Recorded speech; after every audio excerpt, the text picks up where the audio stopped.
Mike's good. All right, good evening. I'll call to order the Hampton Township Council agenda meeting for Wednesday, June 12th, 2024. And we will start with the pledge.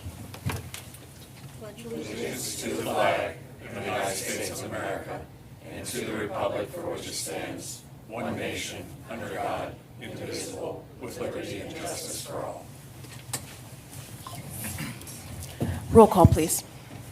Ms. Blackburn? Present. Ms. Fritsch? Present. Mr. Midgley? Present. Mr. Shuley? Dr. Johnson? Present, and Mr. Shuley's absence is excused this evening. Mr. Speakman? Present. All right, administration, please. The first matter before you tonight is a discussion on the proposed establishment of new purchasing procedures. We talked about this last month. It mainly involves increasing the threshold for purchase orders and requisitions, as well as some changes in our bidding process. Dr. Johnson caught several changes that I needed to make within the purchasing manual. I'll just read them off, and you will all get a clean copy of it for the next meeting. Unfortunately, I made a Freudian slip where I referenced my previous employer in one of the sections. That's since been changed to Hampton Township. We'll try not to hold that Yeah, against you. That's right. The other one was simply changing a "for" to an "or." The most important one was under the emergency purchasing. Right now, the manual, the sentence is incomplete, but I changed the language to read as follows. It says, after becoming aware of the need for an emergency purchase, the municipal manager shall notify the president of council and the controller and subject action on this purchase to confirmation by the council at the next regularly scheduled meeting. To give you some idea, that's exactly the process we used when we had that emergency repair on McCully Road of that sewer line earlier this year, where we came back to you for confirmation of the action to repair that sewer. So, but that's what will be before you later this month. Anyone have any questions? All right, next item then. So the Township Cohen Law Group has provided an engagement letter through the North Hills COG to negotiate a cable franchise agreement with Verizon. Our current cable franchise agreement expires in January 2026. Cable franchise agreements essentially allow cable providers to use our rights of way to deliver cable services to our residents. I would point out this applies exclusively to cable services, not internet or streaming. We collect a fee of 5% of the gross revenues for this service. For allowing them to use our rights of way, it amounted to about $125,000 last year. So the COG has engaged Cohen Law Group. They previously negotiated the contract. They're the industry leader in negotiating legal contracts, cable franchise agreements with telecommunications companies. Cohen's offering a discounted rate if all members in the COG, all 15 members who are eligible, participate. The savings is about $2,000 if we all participate, and it looks like we all are based on the emails that were flying around last week. So among the issues for this round of negotiation are going to be maintenance along utility lines, streaming, and the expansion of FiOS to areas that don't have it. So I strongly recommend signing the engagement letter. Any questions? Is there a separate engagement letter or a separate negotiation for cable or streaming services? Cohen is going to attempt in this round to include streaming services as part of this Seems like an awfully gray area. Yeah, they have not been included in the past. Yeah, I mean, it gets to how they're authorized. Like internet services are really under the Federal Communications Commission. These types of services, it's a Cable Act of a certain year that I don't remember, but they're going to attempt to do that. Cohen is. Yeah, because I know for my FiOS anyway, it shows up on the same line. Yeah. I don't disagree. So, just curious. Agreed. Yeah, they're going to try. All right, any other questions?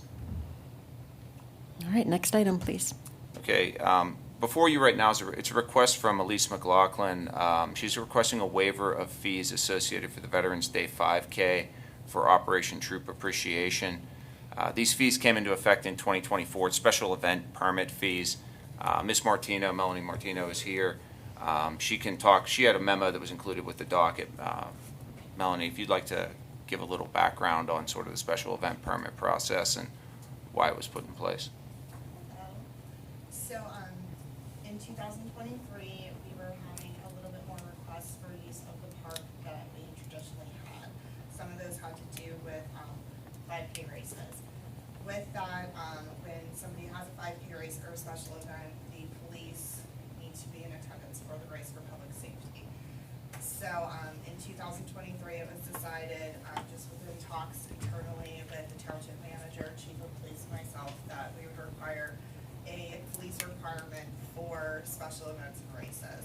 That would be normally 2 officers at the special events or 5K races. The township would take on the cost for one of the officers, and then the organization would be asked to pay for the other officer. So there is a 4-hour minimum fee for a police officer, and the average cost is around $100 an hour for a police officer. Yeah. Anybody have any questions about that? So she's asking to have $400 waived, or? I believe, in addition to the officer's cost, and again, we're only doing that to absorb the cost that the township takes on. It's not that we're making a profit from that. If anybody that is having a race would want a pavilion or a park amenity, they're just asked to pay the regular fee for it. So if you would like to rent a pavilion, the resident right is $100. So I think both of them are what's asked to be rented. Yeah, and you know, in addition, like within the policy, we've offered discounts for 501c3s if they do, like they want to rent a pavilion during the week, Monday, Tuesday, Wednesday. Those weekend rentals are in high demand. And already this year, HAE and the Rotary have both gotten special permits, and they're going to pay the fees associated with that for both the pavilions and my take on this is, as I said, Elise and I spoke last or 2 weeks ago. I actually encouraged her to write this letter because this matter was going to come before you at some point, and it may as well sort of be now. Alice, sorry, I have an Elise in my family, so that's why I say it that way. I apologize. Alice, I encouraged her to write this. I mean, Operation Troop Appreciation is a wonderful cause, for sure. I don't question that. But special events, they're a serious commitment of township resources, and my concern is if we would waive the fees for this, the number of requests you would get to waive fees would be through the roof. And even if you try to limit it to nonprofits in Hampton or nonprofits that do work, I mean, you don't want to know how deep that rabbit hole can get, in my opinion. No action's really required of council on this matter unless you would want to actually waive the fees. So if you just want to uphold the policy, I'm certainly willing to have that discussion with Melanie. So that's your recommendation? My is recommendation to would be uphold to the uphold the policy? policy. Yeah, that's what I told Alice, not Elise. That's what I told Alice. And again, my concern is the number of requests you would get if this is waived. I mean, you know, and Rotary and HAE are already paying. I mean, yeah.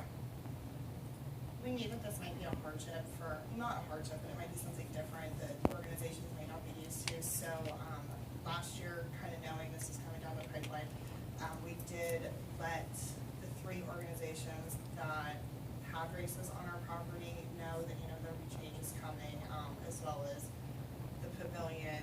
If you want to rent a pavilion, then there would be a fee. If you don't want to rent a pavilion, we obviously would not charge you a fee for a pavilion. It's just if you would like to rent it.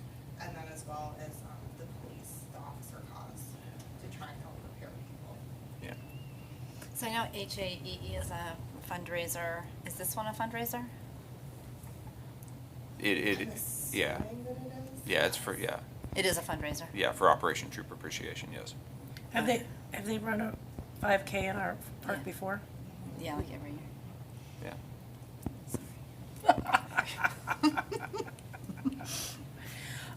Do we know what percentage of the funds that they raise goes towards directly to the troops?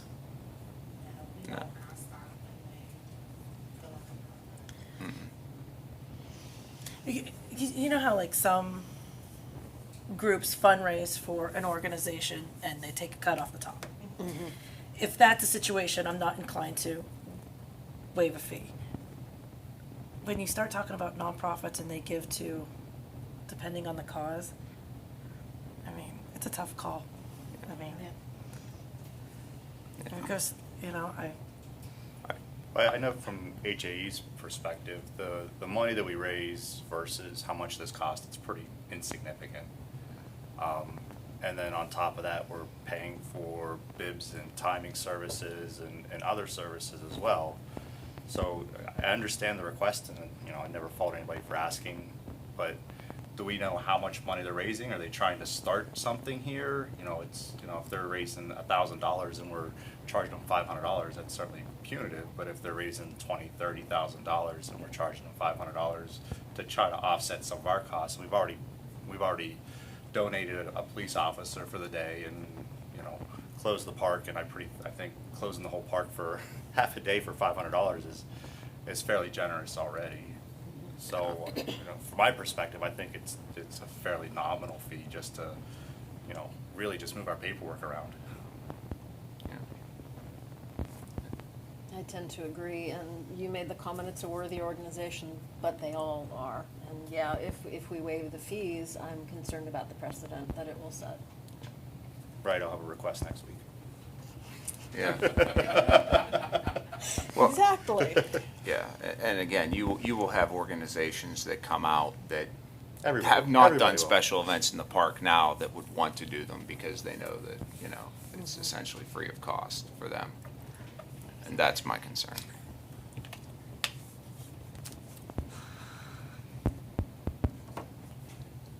All right, any other comments or questions at this time? All right, next item, please. Yeah, you have, oh, go ahead, after you, Ms. Sorry. Yeah, you're fine. Okay. Good evening. We currently have 3 interviews scheduled for the 22nd. We haven't been able to get in touch with the one resident, so I'm going to try again tomorrow. But we'll be sending out an email with all of their resumes this week, and it is still on the 22nd, beginning at 12 o'clock. Okay, thank you. All right, anyone have any questions? And there's two spots open? Yes. Yes. one's an alternate, right? All right, anything else for administration? Public safety then, please. So council has before you, excuse me, a new hiring and promotion ordinance. Myself and the township manager worked on this ordinance to come up with something that was more streamlined and being able to give some type of quantitative measure for hiring new full-time police officers. So that's what this hiring ordinance is about from the patrolman standpoint of hiring a new full-time patrol officer.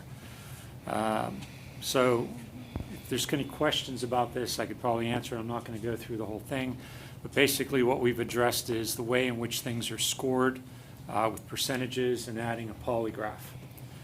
Then moving on to a sergeant's exam, we've eliminated the written exam and did a performance rating with an oral examination and an essay to quantify a list and come up with a list for sergeants. So if there's any questions about that, I can probably answer them more than just going through this entire ordinance. Anyone have any questions? All right, next item, please. Okay. The next item would be creation of a full-time officer eligibility list should you pass the hiring ordinance. So pending you passing the hiring ordinance, I would like to move forward with the authorization of council to create an eligibility list for the hiring of a full-time officer. We do have a full-time officer in the budget for this year. However, we held off on filling that position because we needed to get through this ordinance and we needed to create something that would quantify why we were able to, take on a full-time officer based on everything that we would go through with the application process. So to help council understand the time that it takes to do this, I provided you with a time list that I feel is realistic for everything that I have to go through based on the ordinance to create that list. And I probably wouldn't before council to get a certification of that list and potentially offer a position to a patrolman in sometime maybe in October at the earliest. And at that time, council would have to decide whether they want to grant me that full-time position. But this would give me the ability to authorize me to go ahead and start this testing process. And as part of the testing process, and we are going to grade the application, a lot of time went into creating, I have one here, council wants to look at it, a new application that has information in it that we would be able to grade as far as the evaluation process. So I spent quite a bit of time on completing that. So I would ask the council take into consideration and approve the hiring ordinance and then allow me to create a full-time eligibility list for the position of full-time police officer. Anyone have any questions? So is there, for the full-time eligibility list, is there a criteria on how to get onto it, maintain, recertification, all of those things? There's a lot of criteria that goes under that application, so. And we would only put somebody on the list when we need somebody on the list, or can somebody just walk up and say, hey, I think I want to be a Hampton police officer, can I get on the eligibility No, list? one of the first things that they do is when they fill out the application, they have to put on there that they are Act 120 certified or will be Act 120 certified by the time of the appointment. To give you some idea, the list comes to you after we've gone through all the interviews and everything and scored it. It's essentially the top 10 of the interview, of the application process and the interview process. That's the list. I got you. It can stay in place for 2 1 years, year. yeah, 1 year, and with a possible extension by council. All right. Yeah. All right, any other questions? All right, next item, please.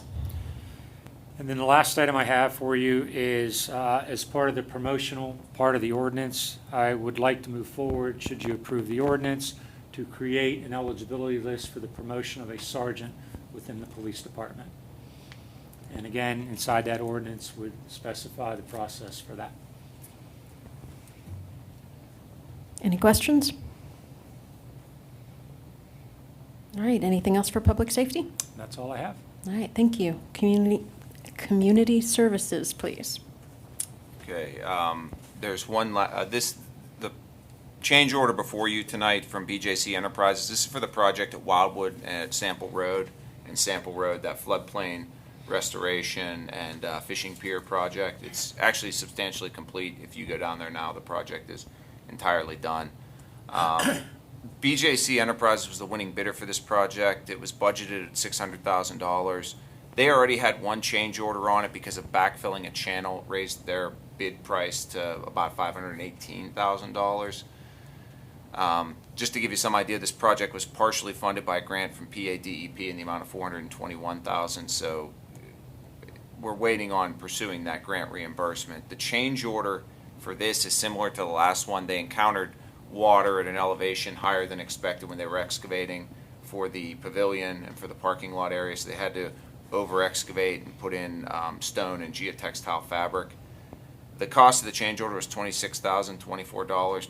The one point I would make with this change order and even the last one is the change orders are based on unit pricing within the bid.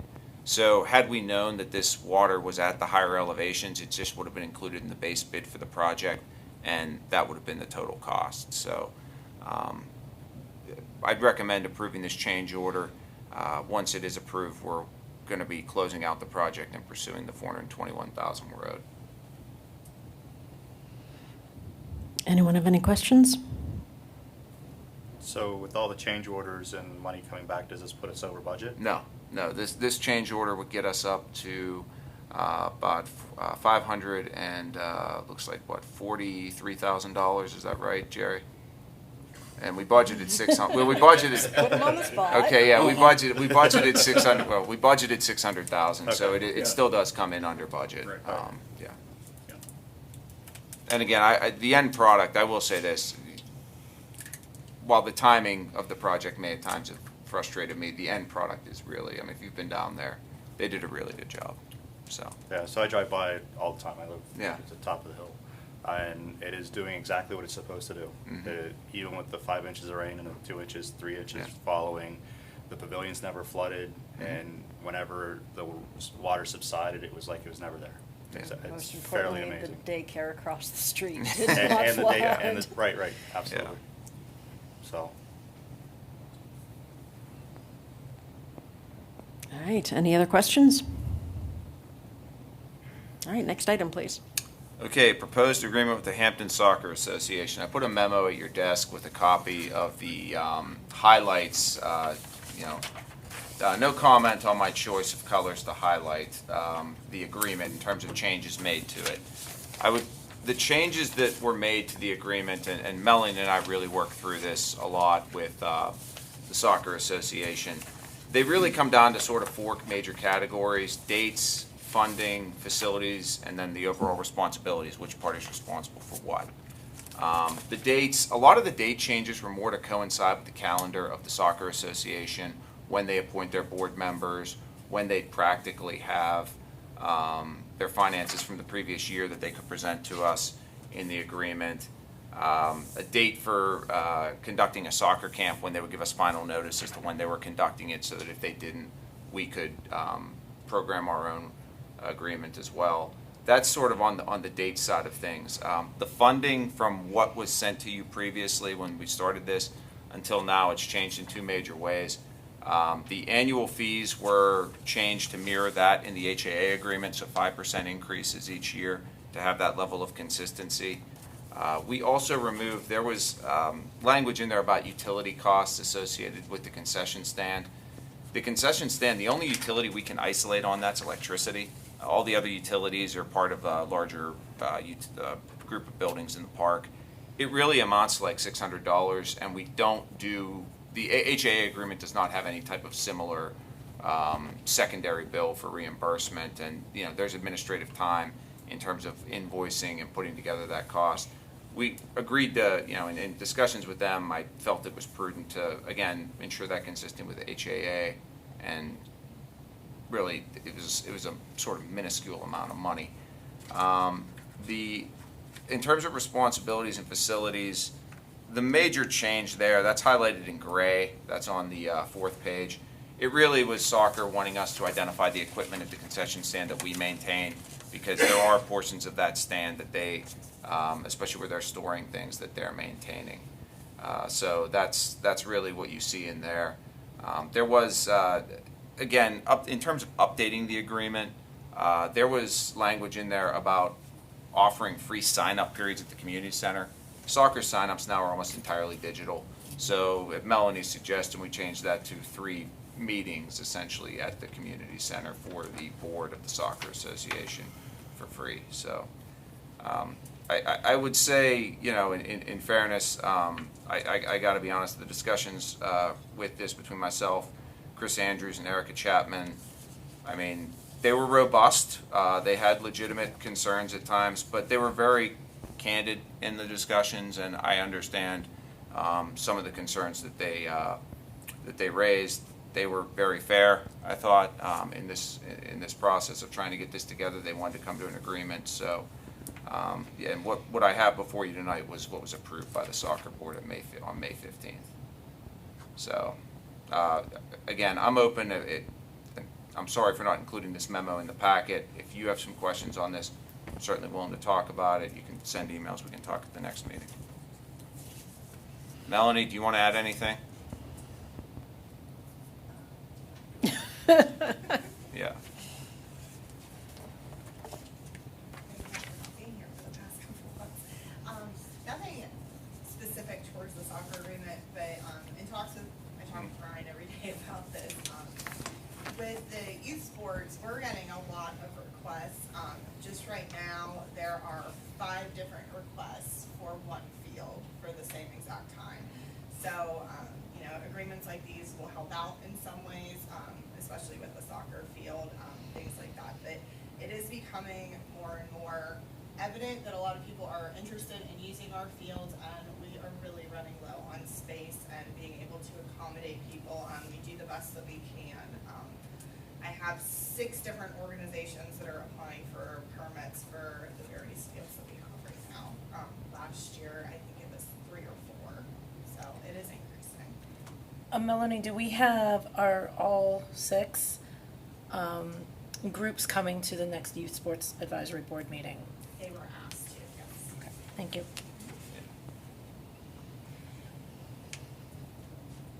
All right, any other questions or comments? I'm looking for. Maintenance of the field. Yes. So it's in here in 2 different places. So the township's taking care of the mowing of the field. We do the turf management of the field. Yes. What is the soccer association's maintenance of the field and outside of the lining? I mean, I know that they take care of the lining and the Yeah. laying Yeah. that out, but I don't know what other maintenance is there, and why would they have a maintenance fund? It's more toward the building. Should they want to do should we want to do any improvements there, or should there be any type of So improvements that they come to Field us? is more inclusive than the field. Yeah, field is both the building and the field. Okay. Yeah. Yeah. And that's actually, that provision is in the HAA agreement as well. So that's, again, just making sure we have that level of consistency. I guess the difference is at HAA, they maintain their own fields, which means the dugout, anything inside the fence, Yes. the HAA takes care of, where that's not necessarily how soccer, so I can see where it might be confusing. Yeah. But I guess if soccer wanted to do something to the field, they would I get our call permission I and call put it money a towards it. complex. The field's the field. Complex, yeah. Yes. The complex includes all the, auxiliary, you know what I mean. Yeah. The auxiliary. Yeah. But, And we've had good discussions Okay. with them thus far about maintenance of All the right. field, and they have some things they'd like to see. thank you. Yeah. All right, anything else? All right, next item, please. That's all.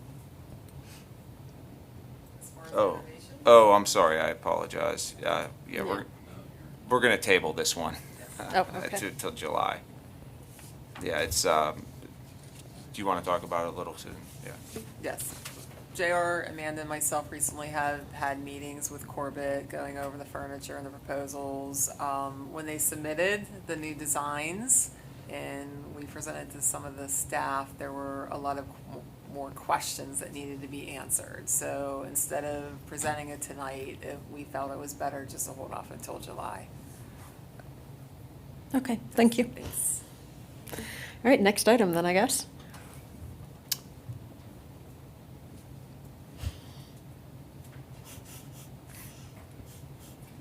Hello again. So authorization to purchase community center gathering room furniture through the capital improvement fund. We had also gone through corporate, who Susan was just talking with, it was in the capital improvement budget for 2024 for some additional furniture for the community center.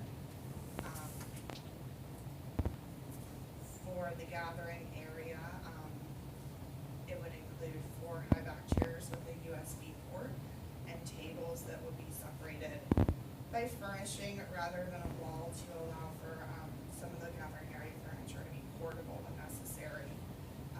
Additional lounge furniture would also be added closer to the fireplace area, so it could almost be like a dual area. The adult lounge is used a lot more for rentals in the past several years than it has been before. So the intent is to try and make a gathering area a dual space for people that have used the adult lounge, because it is part of community center and fitness memberships for people to take advantage of, to be able to use the gathering area for some working spaces. It's not an all-day working space, I do want to clarify that, but we do have a lot of members that, come in and will do, some work here and there before they work out, or when they're dropping their kids off for a program, to have somewhere for them to sit and do things. We do currently have furniture in the gathering area, although it has seen better days, so just looking to do some upgrades.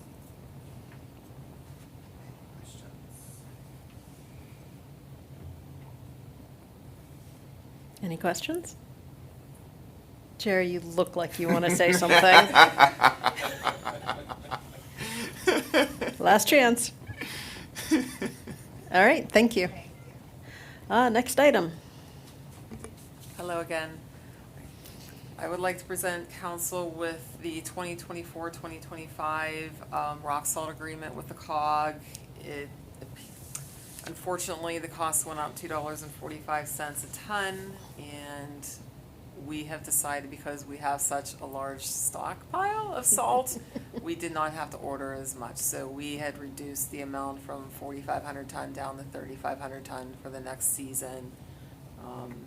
And I would ask that you consider approval of the agreement at the next meeting. It's a standard agreement that we sign every single year. Yep. Any questions? Sounds like we're ensuring a snowy winter. Yes, hopefully not.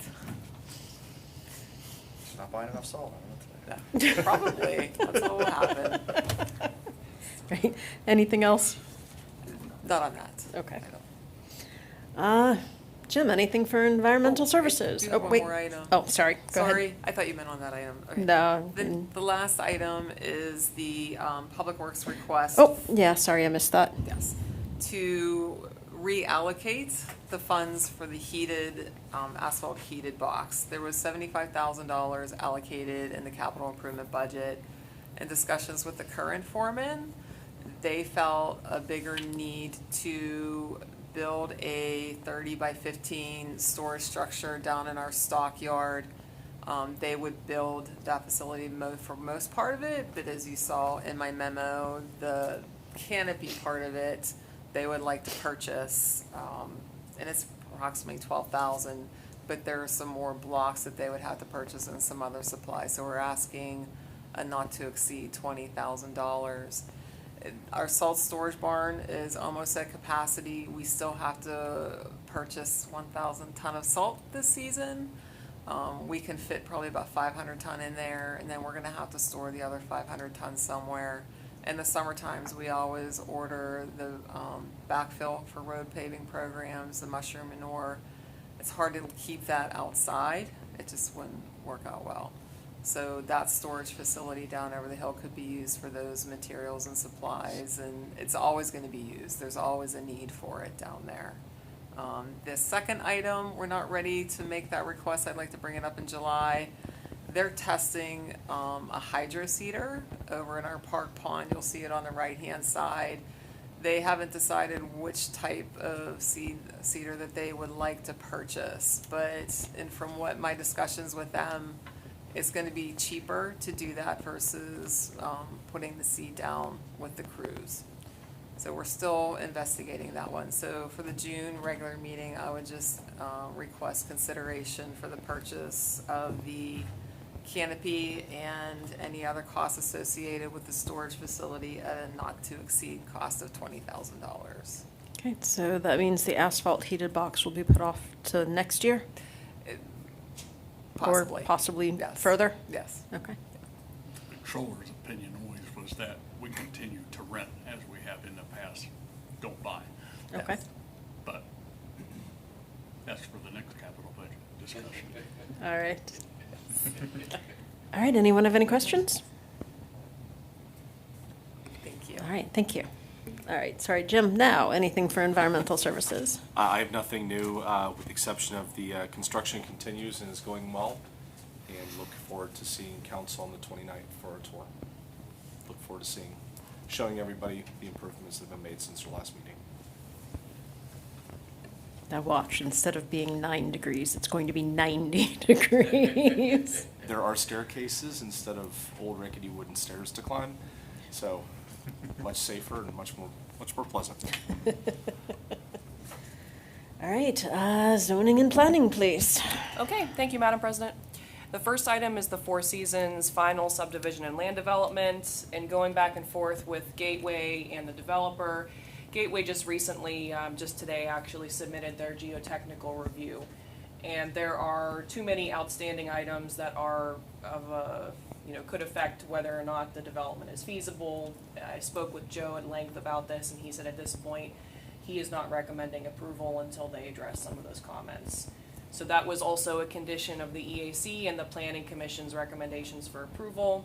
I spoke to Luke Madia, the developer, today as well, and relayed that to him, and so he's just asking to be tabled for 1 month so they have some time to address it. So that's what I'll be recommending in 2 weeks.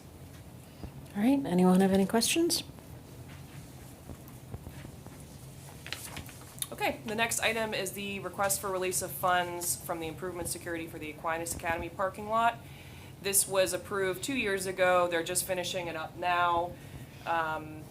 We are holding, still over about $150,000 in an escrow account as their security.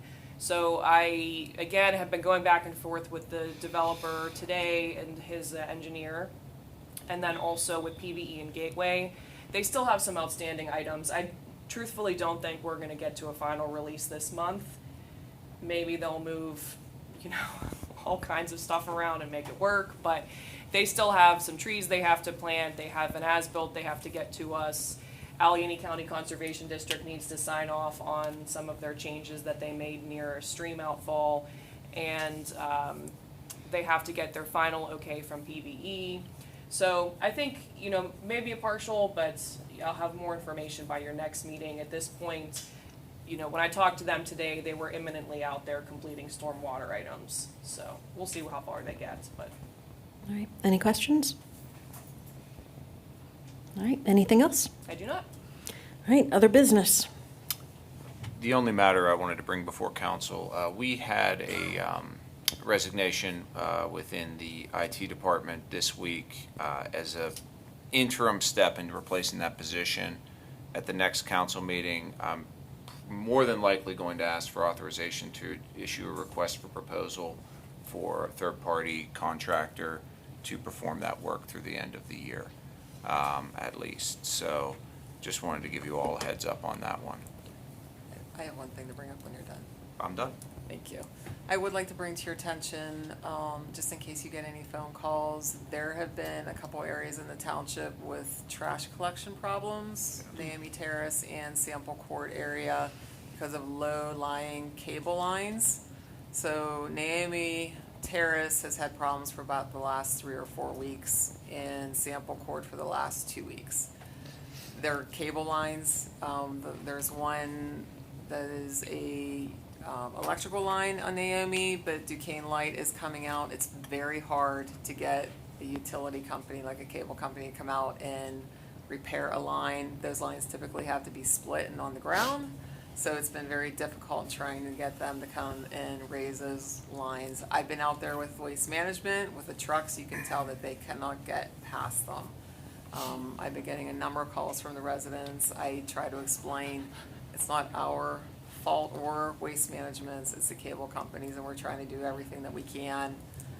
I've gotten Mercury's office involved in case I need to. She's on vacation this week, so I just want to let you know we are working on the problem, trying to get them remedied as fast as we can. But Waste Management is bringing in, they haven't been consistent, so trying to get them on a consistent basis with like a smaller truck when they come in for the private drives. So like Friday and Monday, they'll be here to pick up the garbage Tell and them try to to be put more the truck in consistent. gear and take the line down, and then they'll Well, fix it. I was thinking about taking it to Peterbilt about 3 in the morning.